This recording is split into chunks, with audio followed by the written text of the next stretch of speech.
Hello everybody, we're going live in 1.5 minutes, so let me know in the chat there if you can hear me.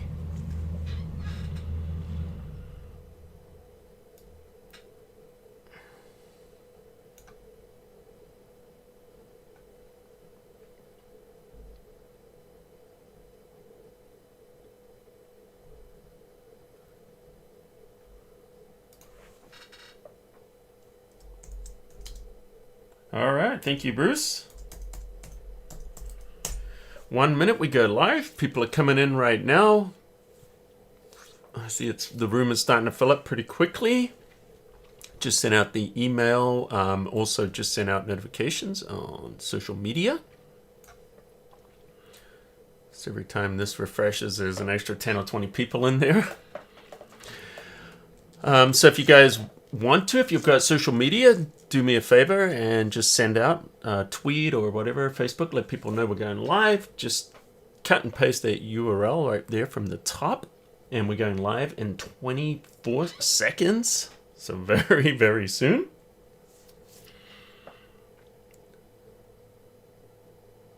All right, guys, the timer is getting ready. Here we go. 10, 9, 8, 7, 6, 5, 4, 3, 2, 1. Let's go.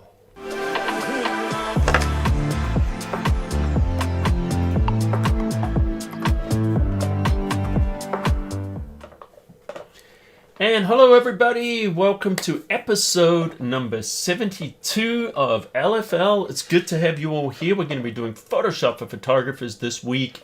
I see there's a lot of regulars here in the house. Put your hand up if you're there.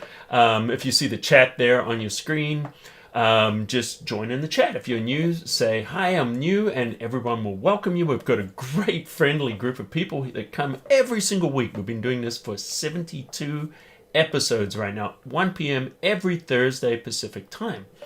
Now, if you're part of the replay crew, great to see you. You won't have access to the live chat if you're not here at between 1 and 2 Pacific time on Thursday, but drop a comment underneath inside the comment section and I'll be sure to respond to you.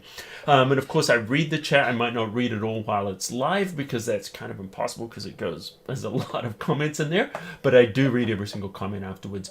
If you missed the very beginning, don't worry about it. The replay will be live as soon as this is over.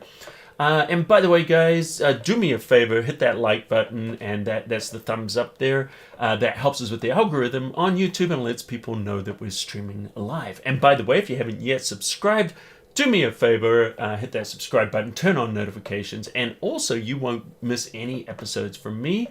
One last piece of housekeeping before we just dive straight in here. If you guys are on the newsletter and you're not generally receiving the notifications for the live streams, they only go out to a very, very small group. If you're on the main mailing list and you're not part of that small group, meaning you don't get notifications every single week, look at your email. You'll see a little link there. You can update your preferences and then you will be on the list where you receive the notifications every single week when we do our live stream. All right, I'm Colin Smith from photoshopCAFE. Great to have you all with us once again. And by the way, our moderator today, we have a special guest, same special guest we had last week and the week before, and that's Bruce. Bruce is in the house. The Bruce is loose. His name is Bruce. He's not a goose, and he's our moderator. What he'll do is he'll take care of all your needs, meaning that, you know, if we need links and things like that, he'll post those links in the chat. He'll kick out the mean people, and of course he'll take your drink orders. So get those drink orders quickly because they close at 2 o'clock. And if you don't receive your drink order by then, contact Bruce, and he will take care of all that customer support. All right, guys, are you ready? Let's get started. I'm going to just put my desktop on here right now so you can see the desktop. Bruce thinks I've been drinking already. I have. I've had 2 cups of coffee, so I went a little bit overboard today. And Bruce is the man with the guitars, with a plural. How many guitars do you have right now, Bruce? Is it 20 or 30 guitars? Who knows? We've got a fun-packed episode, so why don't we just start right now with something that I have let's look at this. This is going to be kind of fun. So I have Bridge open, by the way. Let me just drag it to my desktop so you guys can see. So I'm secretly doing this on my second monitor. Okay, it's not really a secret. So I'm going to right click. We're going to open this in Photoshop. So why don't we start with something maybe familiar, but maybe you'll see a little bit of a new twist on it. How often have you seen things like this? You see a photograph and you've got this power pole in the middle. Well, you know, you could walk around the other side of it, but it's not going to be as wide as a photo. Maybe you're driving by. A million reasons why you might have it. If you're a graphic designer, it's just going to be handed to you. So we want to get rid of the pole. So we're going to be mixing maybe a couple of techniques. So I could go in, I could use the healing brush, I could use the spot healing brush. And in fact, if I used it, let me just quickly show you something here. This is not the way I'm going to do it, but this does work. If you use the spot healing brush and you drag, you can actually start to get rid of things. And actually, that does a pretty good job. And we could probably do the whole thing just like this. Now, the bottom needs a little work. And just go through there. And you know what? That would do the job. Now, I'm going to show an alternative method if that doesn't work. Because sometimes these work perfectly, and then sometimes for absolutely no reason at all, they don't work. It's just the way of Photoshop. So I'm going to give you a second method. Let's grab the marquee tool, and we're going to make a selection around the marquee tool. And then what I'm going to do with this selection is I just want to do the content-aware fill. So I'm going to hit the Shift-Delete, and that would be Shift-Backspace on Windows, and we get content-aware fill. Click OK, and boom, that will also get rid of it. Now let's just make a rough selection here, because there's another thing I want to show you if I can get this to not work too well. Let's just do the same thing once again. And of course this worked perfectly. All right, so if we are doing this, and let me undo it a little bit, and I'm going to do it a little bit more sloppy, because I want to show you what you can do is if this doesn't work properly, which is going to happen a lot of the time. So I'm going to get a little rough around here. Here we go. Nice and rough. We go in here and we make this content aware, and that's not the effort I wanted to do. Whoa. Okay, so what I'm trying to do is just make a really, really bad selection. That's maybe a little too bad. Let me use my Wacom pen. I was using a mouse right there, so you can see why I use a Wacom tablet. All right, so let's see if I can go in here and get it a little bit blurry at the top. Yeah, it's getting a little bit blurry. Let me just show you what I want to show you here. So if this is not cleaning up, see we got a little bit of a blur there. It's not a ton, but we've got a little bit. I want to show you how you can get rid of that. Let me just grab our magnifying glass tool here. So if it's a little bit, messy and you want to kind of do it, you can manually do this. In fact, what I'm going to do is I'm just going to cheat. I'm going to add something that looks really bad just so I can show you how you would get rid of it. So let me grab our healing brush. I'm just going to grab a copy of that and maybe get it there. All right. So if you've got little bits that you can't get rid of, which happens often in content aware fill, this is how you do it. You're going to go up under the edit, and then we're going to use the content aware fill under the edit menu, because this does something interesting. What this does is it gives us the option to choose where these selections are going to happen. So say we're trying to get it absolutely perfect, and the only area I wanted to sample was the sky, because maybe it's sampling some of this and it's getting a little bit weird. So all we do is we go up and just paint over here. And so I take it away from the other areas other than the sky. And then what it's going to do is it's just going to update it in here. And this is now only going to sample from the sky. So if your content aware fill is not working the way you want, you can go and do that. And then content aware fill will, you can kind of go in and make manual things. Anyway, so that was basically how that worked. All right, let's move in and do something else here right now. So I'm going to show you a tool that you're familiar with maybe, and that's the neural filters for the blur. But then we're not going to use it the typical way. We're going to do some manual control. So here's just a photograph I shot of some buildings, and I want to add a little depth of field blur.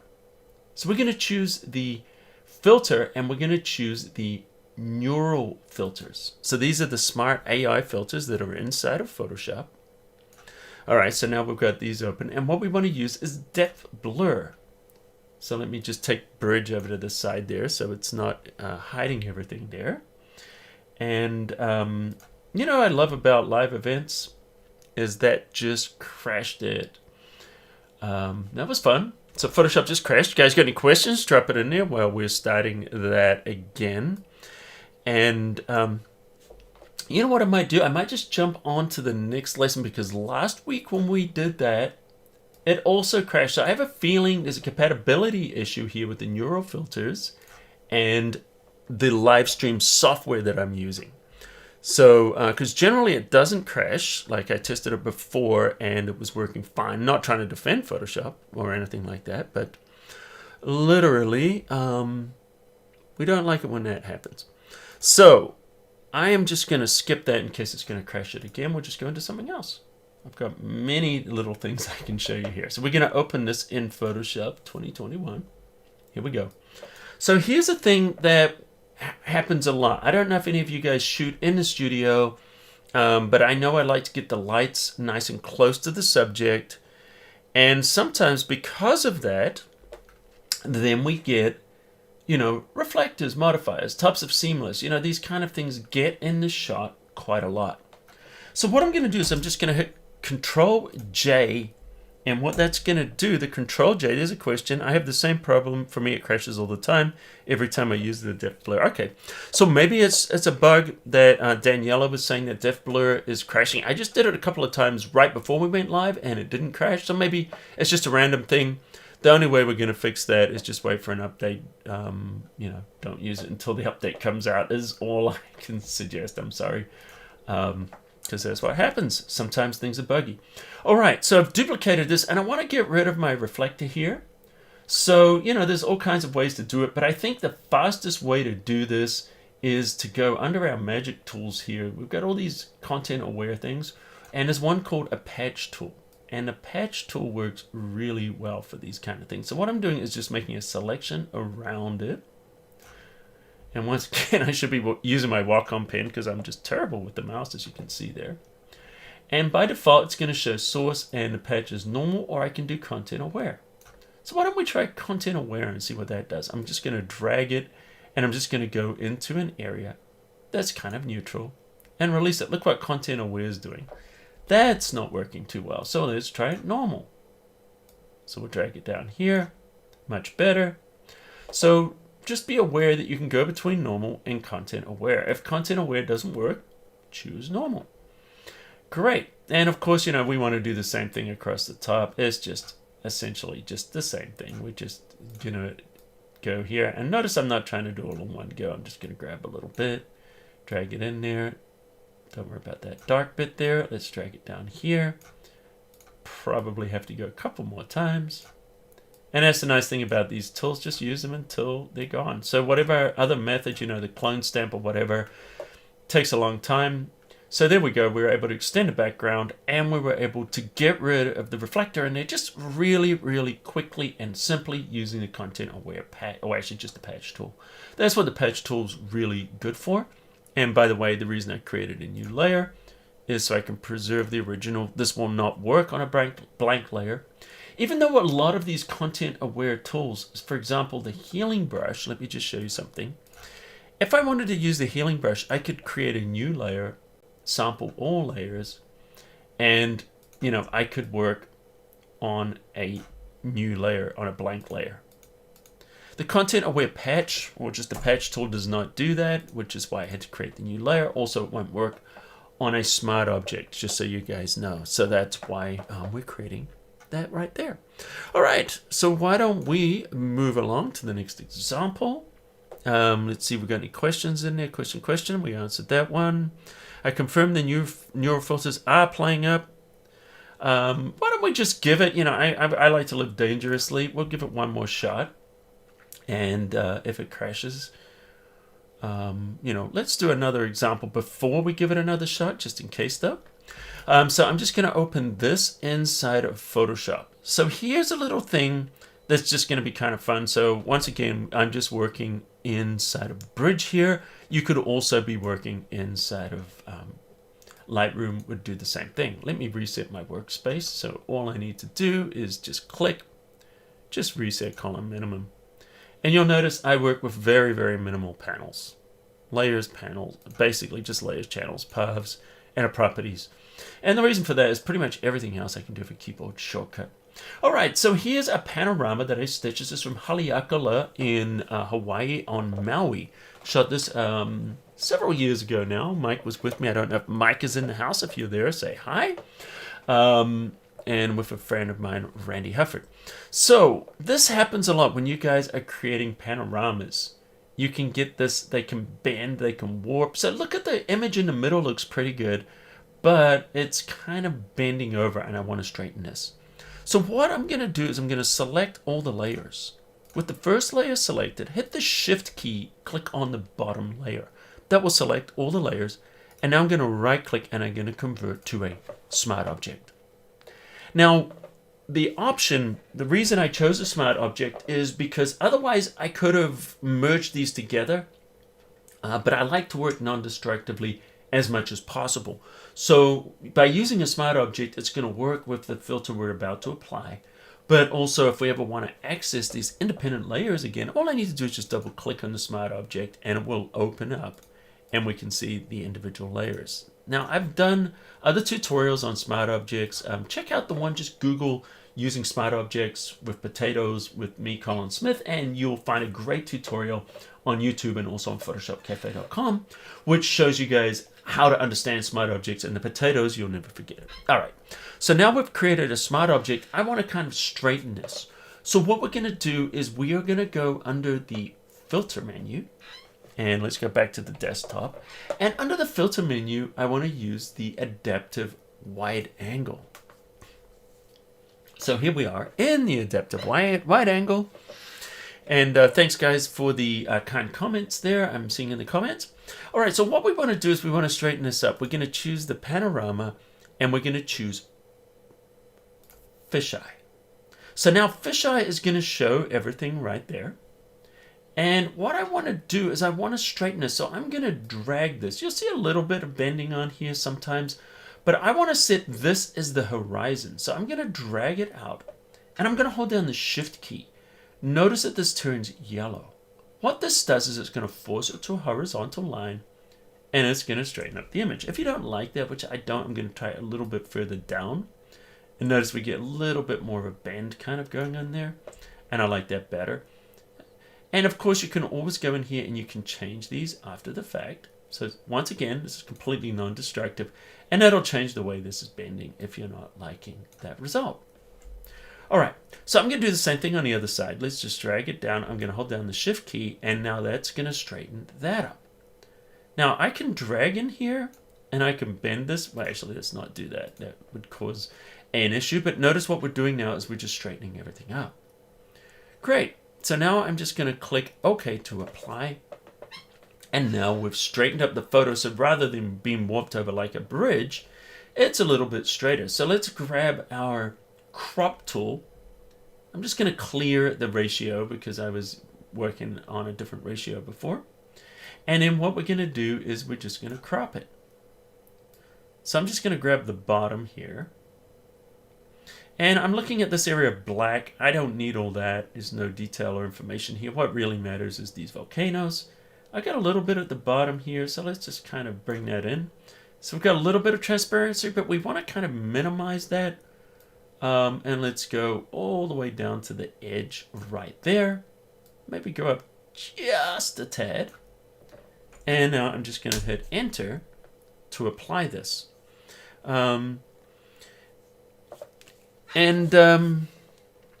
Okay, so it sounds like there was a PS update. David Hostock was saying that it didn't solve the colorized neutral filter problem, unfortunately. Okay, so these are going. And by the way, the live chat is there from the people that are live right now. There's close to 300 people that are here live.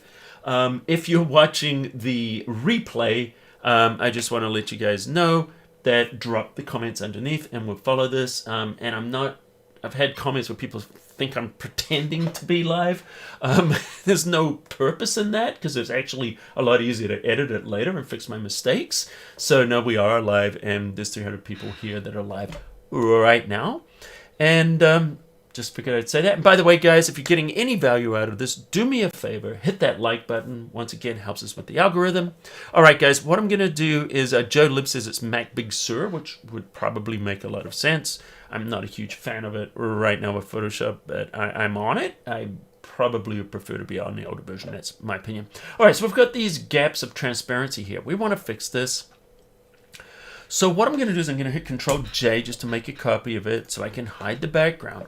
And I'm going to rasterize this. So I'm going to right click and I'm going to choose to rasterize layer. And what that's going to do is it's just going to turn this into pixels. So I want to fill up the transparent area here. So what we're going to do is, first of all, we want to select the area where there's pixels. And the way to do that is in the Layers panel. Just hold down the Control key, go over the layer, and you'll notice as I hit that Control key, you'll see that little box will appear around it. See that with a selection icon. So just click there, and what that does is it will load the selection from that transparency. This also works with layer masks. So you'll see the marching ants. So that means I've selected just the area with the transparency. I want to fill it, but I don't want to have a seam. So what I want to do is I want to expand that area where we have the selection. Now the question would be, well, what's selected right now? Have we selected the transparency or have we selected the photo? Because you can't see the edges. See that? There's no edges around there. So the easy way to find that out, my easy way that I do this, is I just grab a brush and just paint. And okay, so see how the pixels are appearing on here? That means that that's selected. Let me just turn the opacity up so you guys can see it. So I just do that quickly. See that? So that means the pixels are selected, not the transparent area. If I hit Command-Shift-I and it was inverted, and I paint, notice you can see the paint stroke appears in the transparency. That's actually the quickest, easiest way I know of just saying, you know what, which area is selected. Let's not guess and go through everything. Just throw a brush stroke on it and then just hit Command-Z later to get rid of it. All right, so we selected that. Great. So what we want to do is we want to contract that selection a little bit. Just give us a couple of pixels to play around with. So we're going to choose Select, Modify. And then we're going to contract this by, I don't know, let's do 4 pixels. And what that's going to do is see how it contracts a little bit, and now we've got a little bit to play around with. So now I want to inverse this selection so that we are selecting just the transparent areas and those 4 pixels around the edge. I can hit Command-Shift-I, that would be Control-Shift-I on Windows will do that, or choose Select, Inverse. This will get us exactly the same result. Once again, paint in there, see the transparent area is selected. Awesome. So what I want to do now is I just want to fill it, Shift, Delete for Content Aware. We did Content Aware at the very beginning, and then click OK. And this will do somewhat of a decent job, sometimes a better job than others, of filling that. Looks like the bottom's looking pretty good, the top's looking pretty good, but this area here is looking significantly horrid. So why don't we fix it? So I'm going to grab the Lasso Tool. The reason I'm grabbing the Lasso Tool is I want to keep this selection on the top where it failed, but where it was working okay, let's just get rid of that. So I'm just going to hold down the Alt or the Option key and just drag around there. That takes it away from the selection. Alt or Option takes it away from the selection in the bottom. Yeah, it's a little hairy there. We can come back, fix that, maybe a clone stamp or whatever. But this area here has clearly failed. So we want to apply our content aware fill again, but only in this area, not in the rest of the photo. So let's see if we can do a better job. So let's go under Edit, Content Aware Fill. This is what I tried to show you at the beginning. Okay, great. So what we see over here in our preview is what it's going to look like. So it looks exactly like what we got. So we want to try some different things. What happens if we choose Auto? Is it going to be better? A little better. If we choose Rectangular, what's going to happen? Meh. So why don't we choose Auto? Now, the Auto is showing us the regions that are being selected to help with this. See the areas which are green? Those are the areas that are being selected. So I wonder, if we just paint over here, we're going to take this away from the sample area and watch in the preview. See here, is this going to be any better? Maybe a little bit. Okay, so why don't we go in here? We're going to choose the rest of the rocks, because I don't think I want the rocks to be in there. Oh, look at that. Lo and behold, by removing that area, notice how our content-aware adaptation is now going to be better. And that's because by doing this, only the areas that are green, and see how we can even refine it more, are going to be used. So only the areas green are going to be used in our sample. I don't want to go over the clouds, because if I take away the clouds, we're not going to be able to have those in that adaptation at the top there. So I'm thinking that looks like a little bit of an improvement, don't you guys?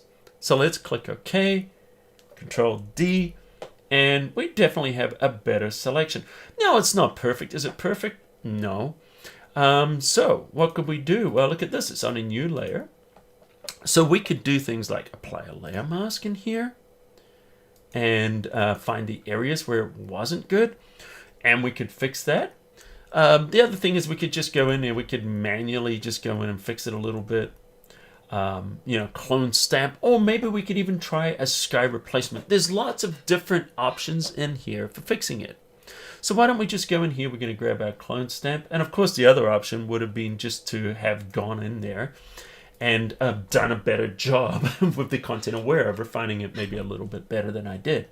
But what we're going to do now is we've got a new layer selected here.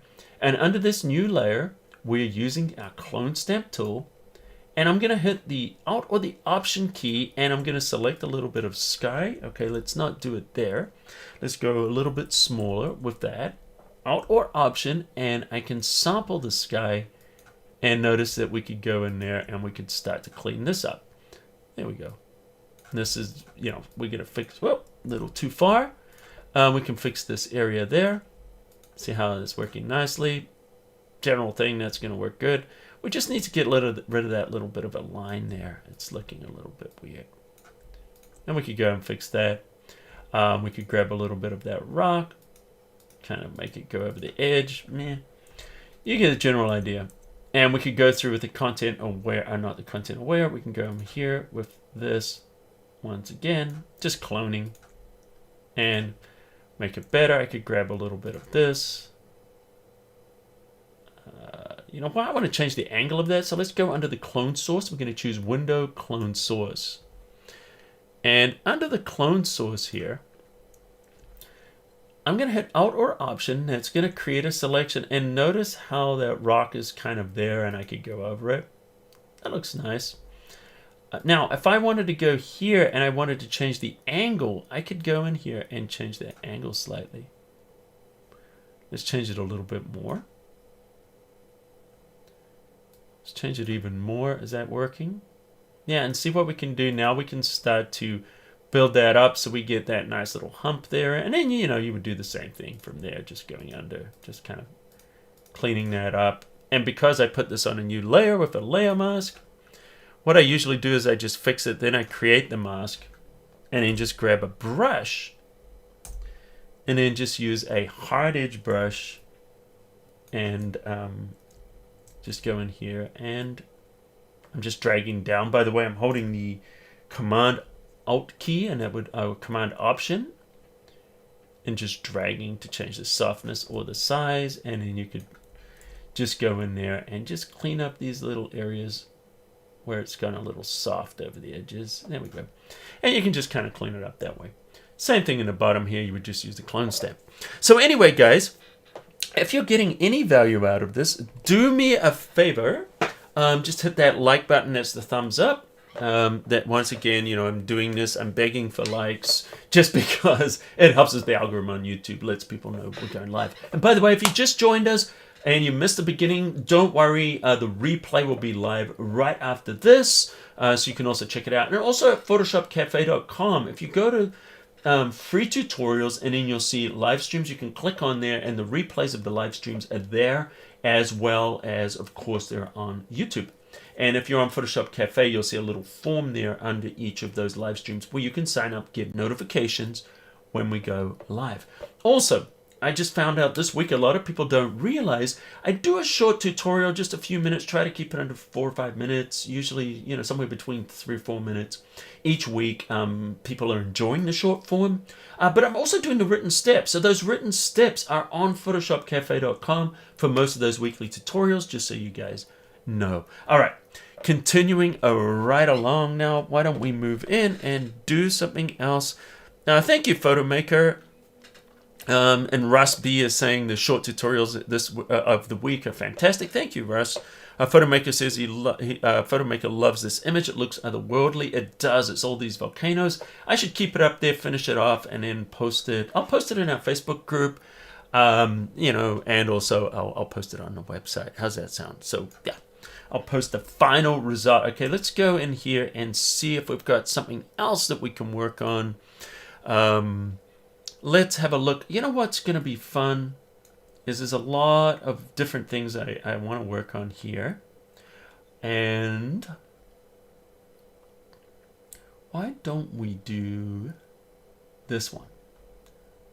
I'm going to go back up a level. This is some of the images here I used for the Brute CS6 tour. Any of you guys came out? We went on tour. Bruce was there. Bruce and I jumped. What, we did 15 cities, Bruce? Around the United States. We went everywhere from New York, Miami, Dallas, Austin, Los Angeles, Chicago. We were all over. San Francisco. We went all over the U.S. Were any of you guys there? Did you come out where we literally went out on tour and I did these one-day seminars. Bruce helped set everything up and took all your registrations. So if you guys were there, you would have met Bruce at the desk when he was checking everybody in. That was fun. Maybe we should do that again. Would you guys be interested in that? I know overseas it's going to be a little hard right now, but would you guys, 15 cities in less than 30 days, and it was intense. I don't plan on doing it that intense again because honestly, I think I gave myself permanent vocal cord damage from doing every other day, speaking to a room of 200-300 people. I think in Los Angeles it was even more, maybe 500 people. I don't know, 400.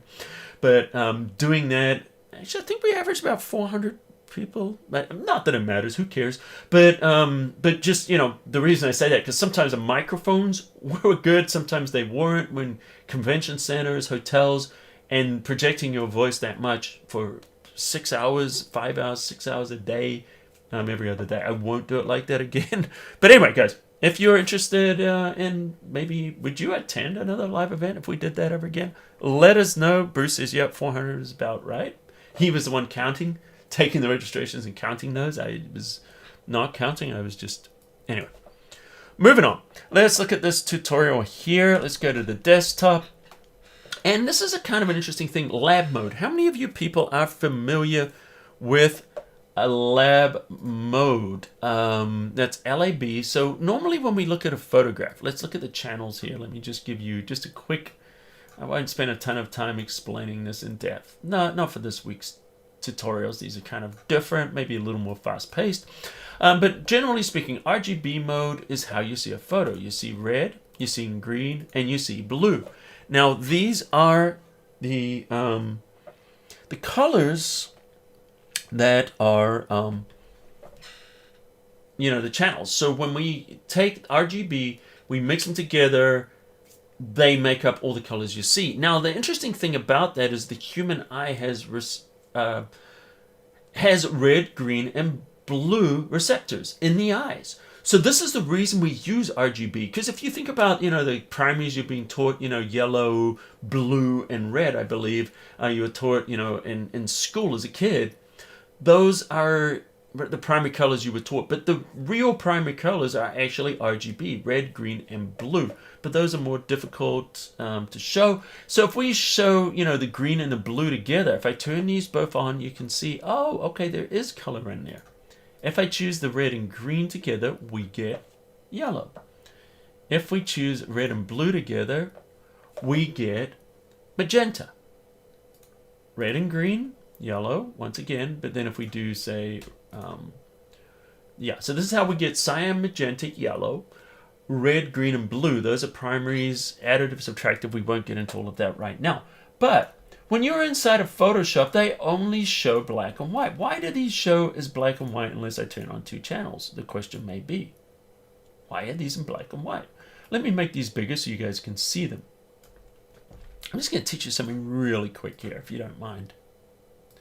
These are actually in color, and they're turned off in preferences in Photoshop. Let me show you. Under preferences, we go up under here is the interface, I believe, show channels in color. So this is actually how the channels would look inside of Photoshop. So we turn off the green, you see red and blue, which gives us magenta.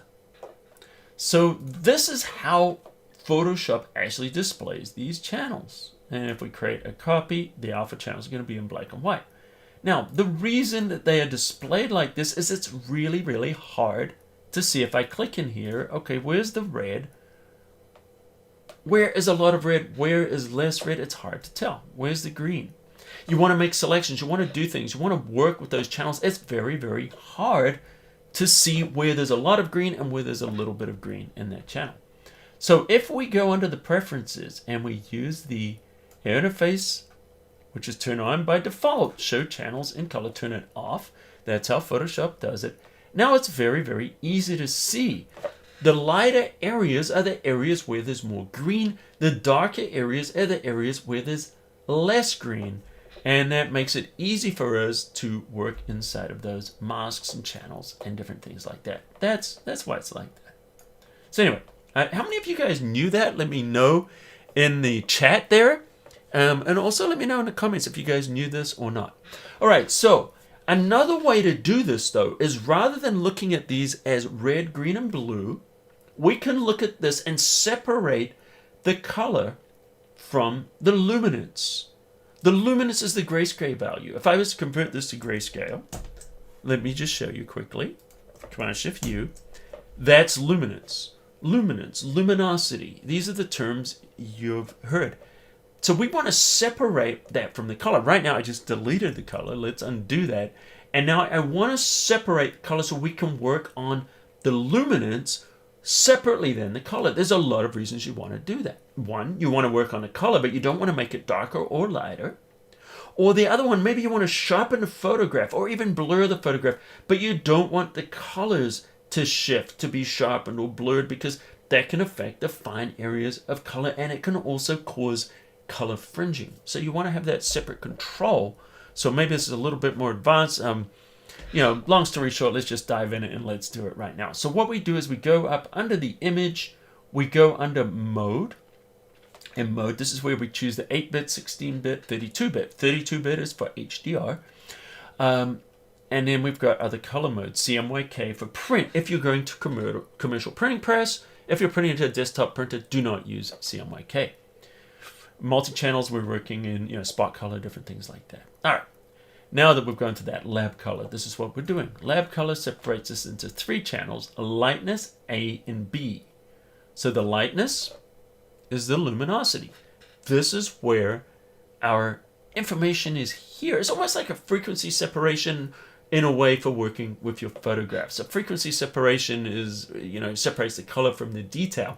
We're sort of almost doing that here. It works a little bit differently in lab mode, but really that's where all that came from. Because now if we go into the A and B channel, this is the color. Notice how fragile the color is. You can't tell really what's in a photo right now. And let me get rid of my face there.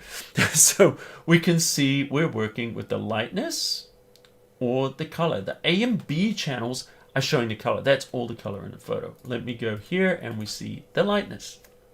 So this enables us to separate these, which means we can do a lot of cool things in the photo. Let me just hit Control J, so I'm going to make a copy of it. I'm going to hide that background.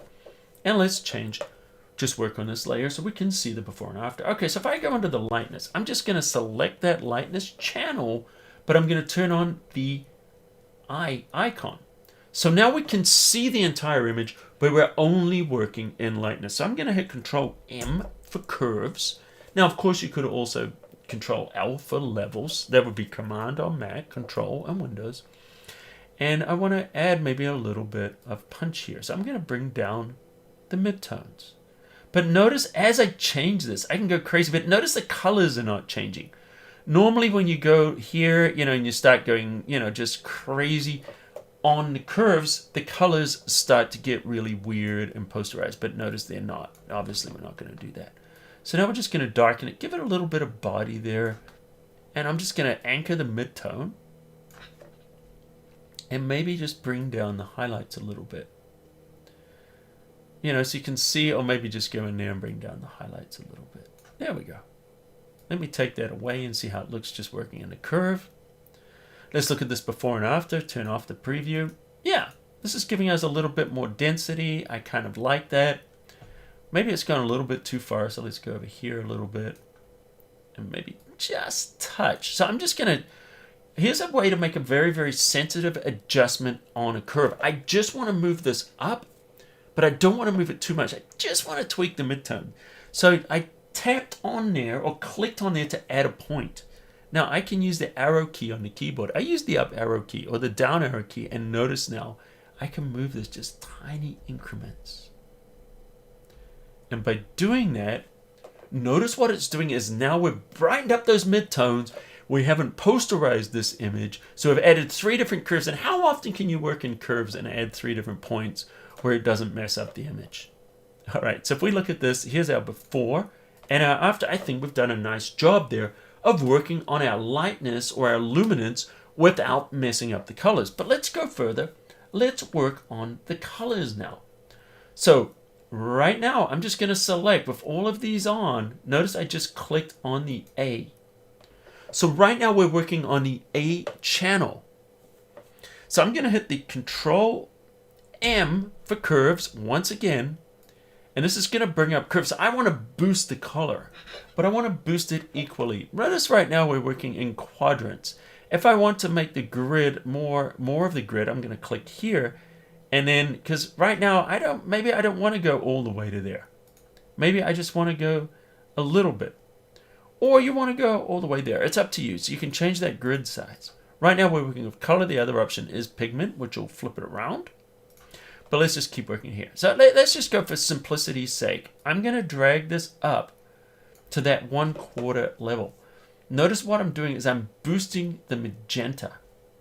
Now, if I go down here and I drag this down or bring it in, I can boost this. Why don't we just go a little bit? Let me see where I'm going here. Let's just go a little too much. This might be, a little too much. Let me go in here. Yeah, let's bring it in this way. So I'm boosting those colors. So if we have a look at this and we look at the before and after, you can see we're boosting. Why don't we just go too far? So I'm just going to go too far in here and I'm going to click OK. Let's do the blue channel. Control M, we're going to do the same thing. Let's take this up. Now, so we're getting a lot of that red. And then we're going to go down here. Yes, I should not have done it like that. It's been a minute since I've done this. I apologize. Let's do it again. All right, so here we go. So what we want to do is I'm going to boost it this side, and I'm going to boost it this side. That's what I want to do. Okay, now we're going to hit the B channel, Control M. Let's do the same thing. Let's boost it and pull it down here.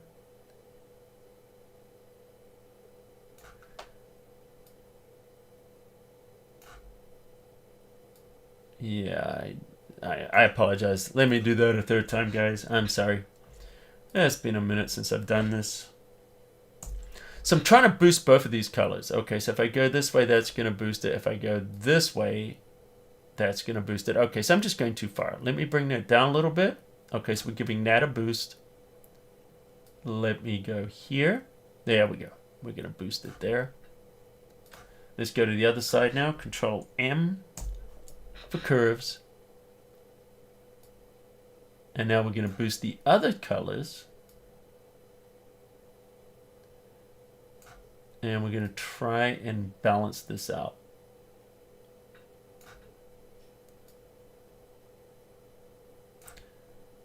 Which I am just messing up. There we go. And let's go in here. Back to the A.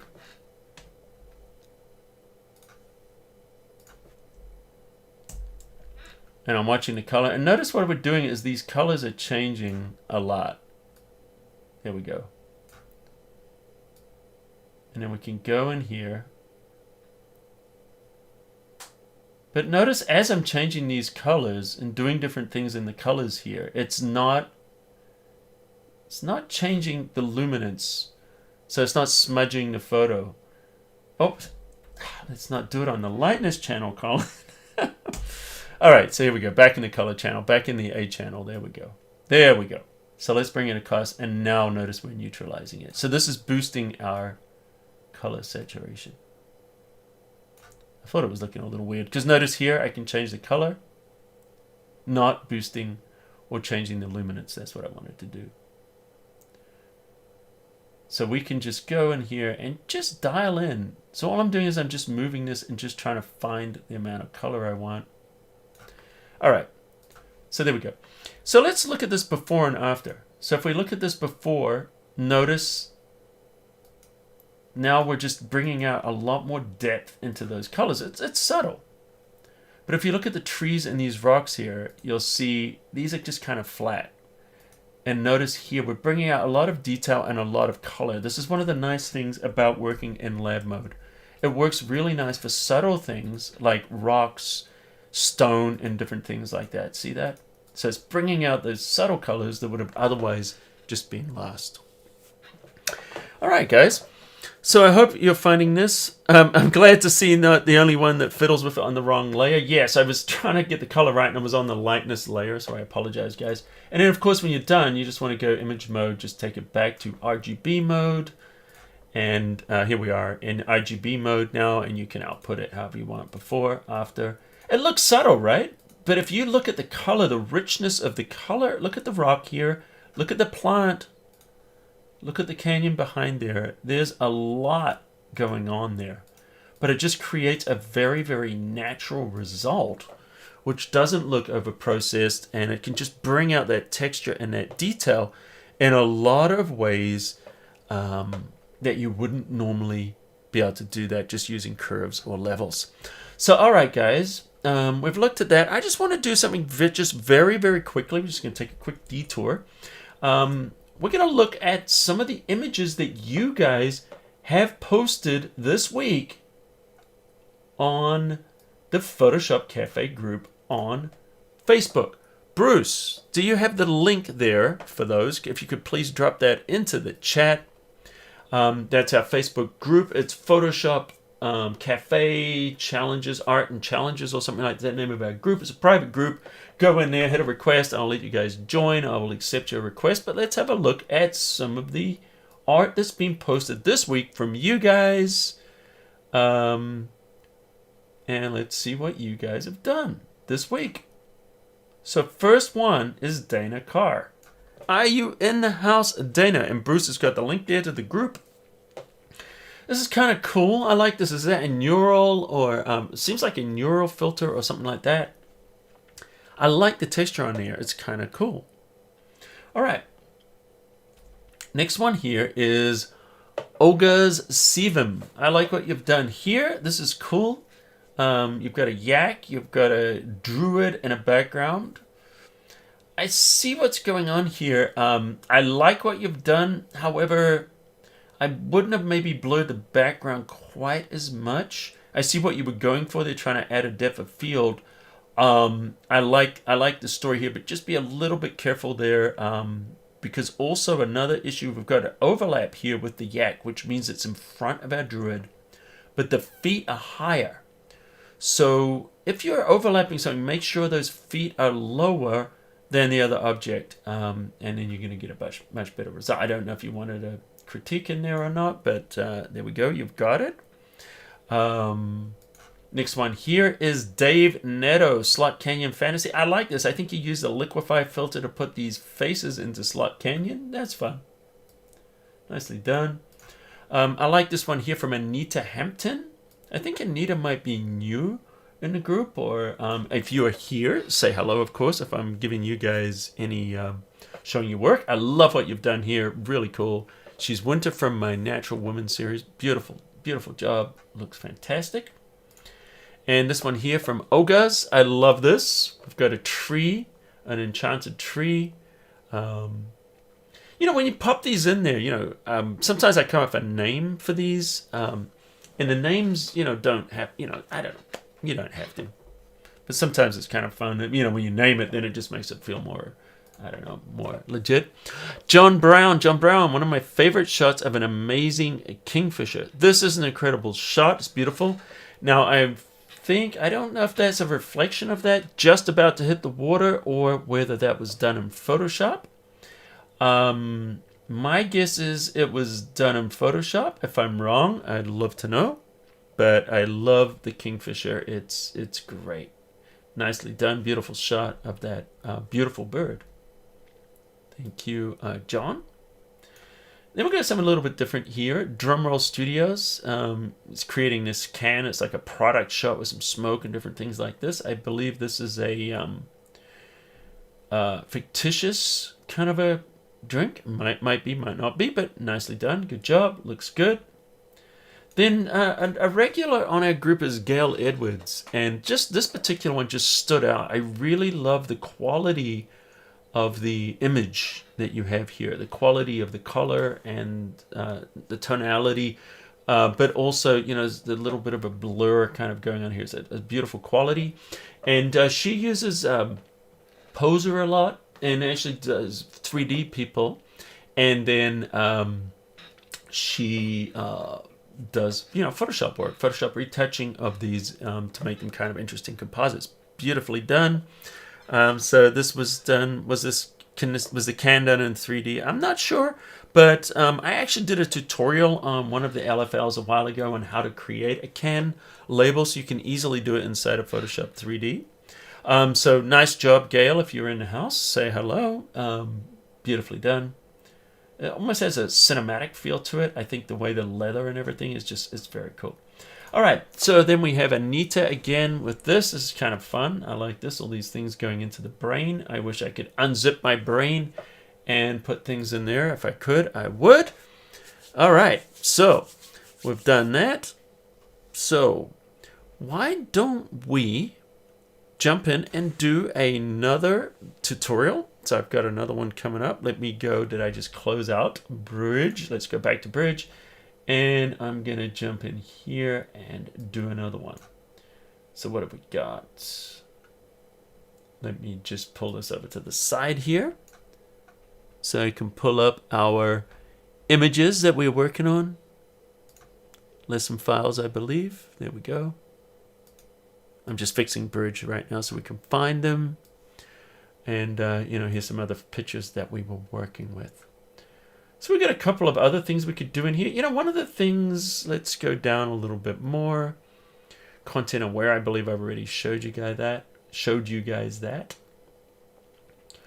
Some of these things I've shown you, so I don't want to necessarily be repetitive.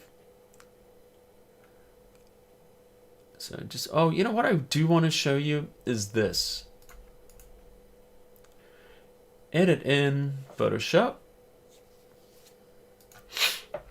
And so here's something that's interesting, where a lot of people don't necessarily get it working quite like they should, and that's shadow highlight.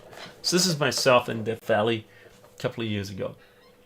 So when we're working with shadow highlight, we can use this. If I right click, I believe it works as a smart object. We'll find out. So we're going to go out image mode.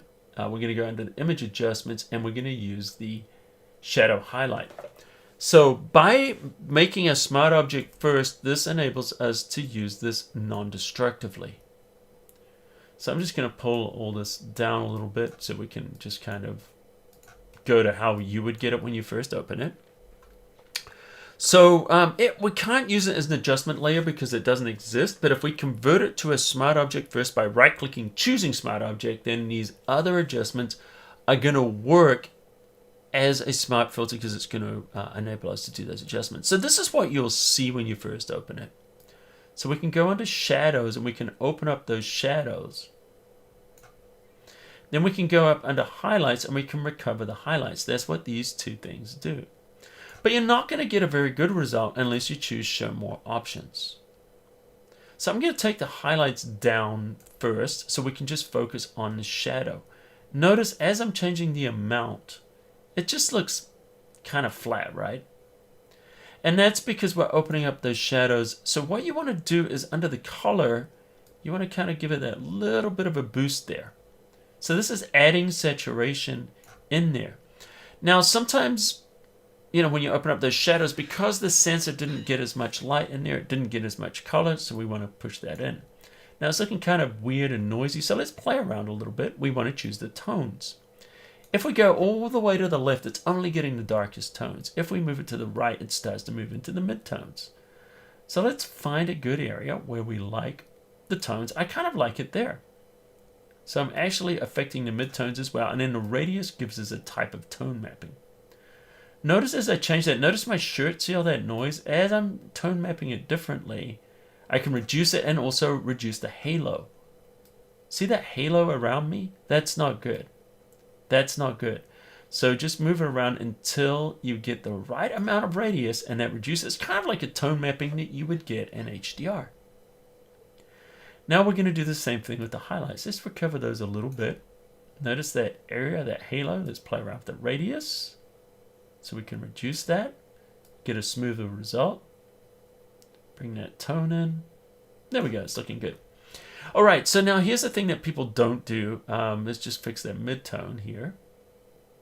Then we just pull that in a little bit, darken a little bit, looks a little bit more natural. If we look what we've got before and after, we're sort of getting there. Before, after. So shadow highlight is a way to adjust those blown out areas or those plugged up areas of black. We call it plugged when there's too much black and we lose the detail. But we don't want to lose our midtone, because if I just use curves or levels, we would lose the detail in the midtones as well. So this preserves them. So here's the thing that people don't do is the black and the white clip. Notice we don't have solid blacks and it just looks noisy there.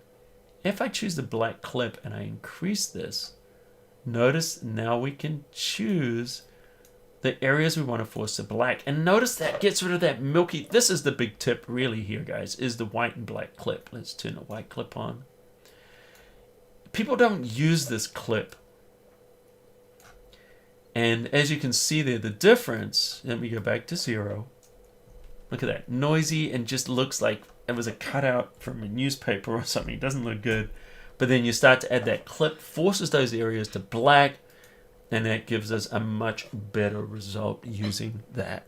Almost at 200 likes. Let's get it to 200 likes, guys. If you don't mind, we're at 190 likes. So if you haven't yet hit like, hit that like. That would be awesome. And by the way, if you're new here and you haven't seen these, just hit that subscribe button, turn on notifications, and you won't miss any of my tutorials. And that's twice a week. Every Tuesday, I drop a 2-3 minute tutorial. Every Thursday, we go live at 1 p.m. Pacific time. And head over to photoshopcafe.com. You'll see free tutorials. We've got hundreds of free tutorials there, written steps for most of the ones I put on YouTube. But also, you'll see a category for live streams. And then you can see the replay of the live streams there. And also, each of those have a box where you can sign up. And I will send you a email 15 minutes before we go live. I don't use that email for anything else. I don't send it to anybody else. 15 minutes before we go live, I'll send you that email saying, and it's just a quick email. Hey guys, we're going live. Here's the topic. Click here to go live. That's it. And if you want that, just sign up on there. If you're already on our mailing list, but you're not on the live stream, click on there and it will add the option, or look in the newsletter that you got. You'll see an option there to add yourself to that live stream. And it's just an option. Just add that option and then you'll get that email. Otherwise, you won't. We got it. 200, 210. All right. Thanks, guys. Actually, 221 likes now. So we're well over 200. Oh, so anyway, guys, I really appreciate you joining me this week for Live from Lockdown. I hope you've been enjoying it. And I can see we've got a lot of our regulars in the house here. Let me just bring the chat in here so you guys can see the live chat. If you're watching the replay, you would miss all this.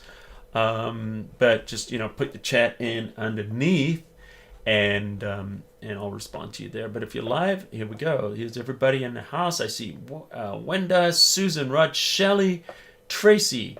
I believe Mr. Freewheeling. Are you new? Let me know if you are.